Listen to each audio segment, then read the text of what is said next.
Bonjour à tous et bienvenue sur la chaîne.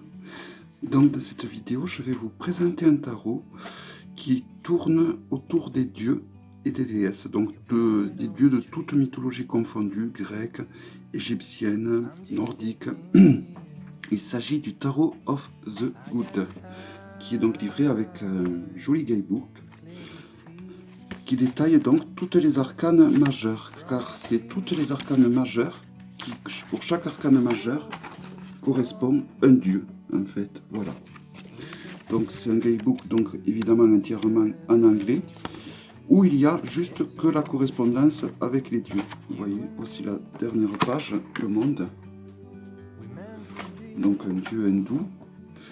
Voilà, donc c'est un tarot que je ne vais pas garder du coup, car moi je suis intéressé que par les dieux de la mythologie grecque. Et du coup, bon, ça m'intéresse pas de garder ce jeu. Donc s'il y en a qui y plaît, laissez-moi votre adresse dans les commentaires et je vous contacterai en privé, évidemment, je ne validerai pas votre adresse. Donc le livre est intéressant pour les arcanes majeurs.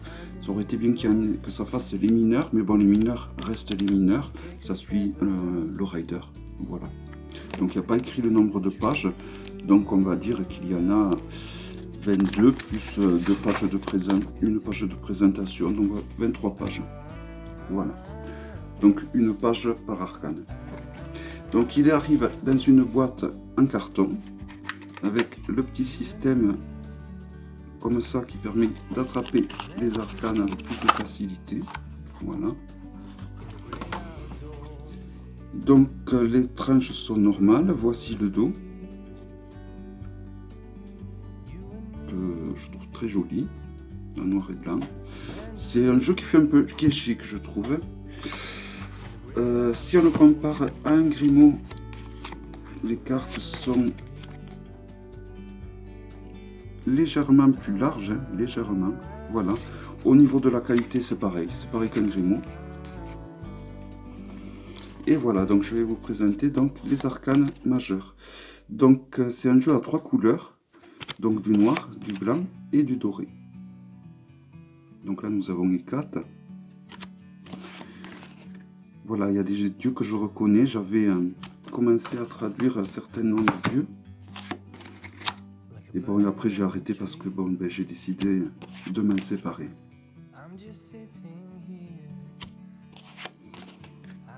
Les hiérophantes avec Aphrodite. Les amoureux avec Eros, le fils d'Aphrodite. Le chariot, c'est Arès ou Mars. La force, donc vous voyez, ça suit bien le rider. Hein. Nous avons la force d'abord.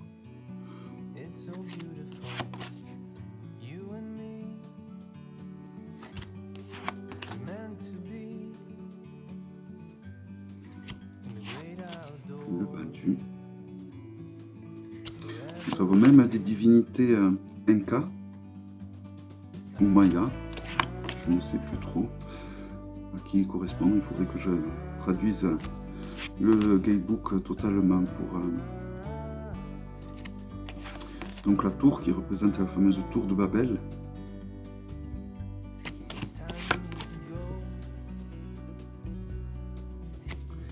L'étoile, la lune. Donc on reconnaît des dieux hindous, des dieux incas,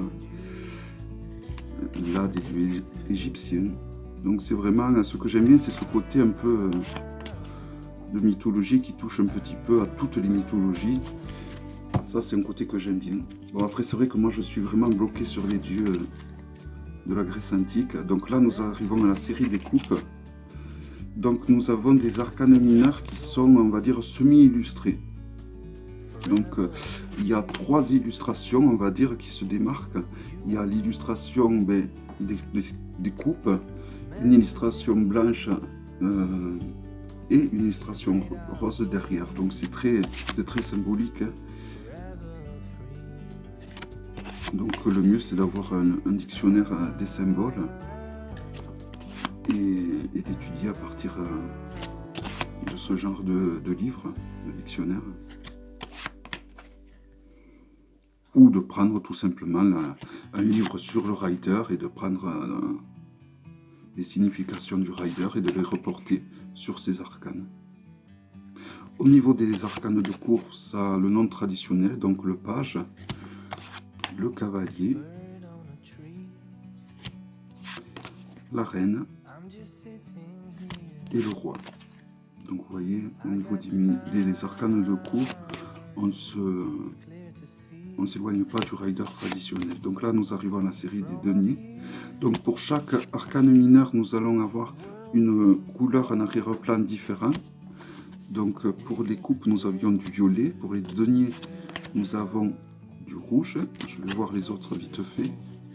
Pour les épées, nous aurons du bleu. Et pour les bâtons, nous aurons du vert.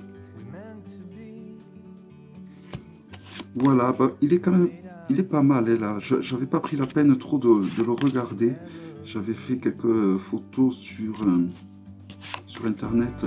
Je sais plus si c'est sur Facebook ou sur Instagram. Alors, je m'excuse pour ceux qui vont sur Instagram. Je vais jamais sur Instagram. Je pose des fois 1 ou 2 photos, mais après, j'utilise pas trop. Il va falloir que je m'y mette parce que, bon, je suis un petit peu à la traîne à ce niveau-là.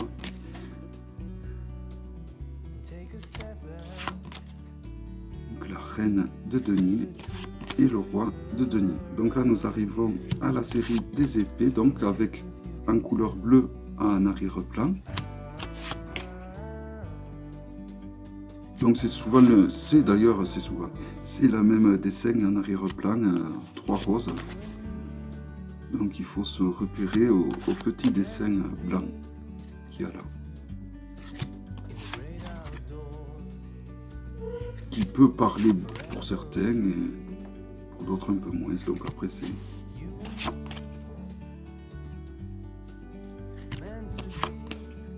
9 d'épée, le 10 et les personnages de cour, le cavalier, la reine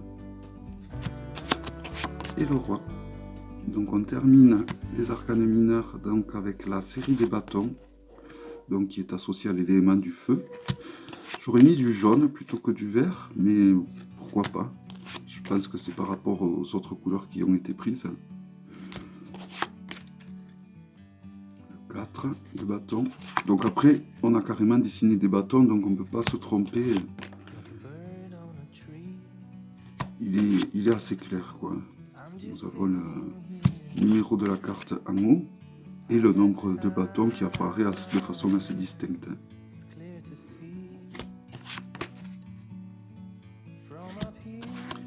Le page, le cavalier,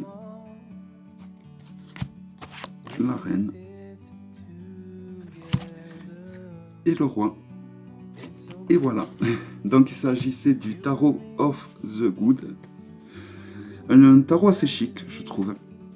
Et je vous dis donc à très bientôt. Portez-vous tous bien et à très bientôt donc pour une prochaine vidéo. Bye bye.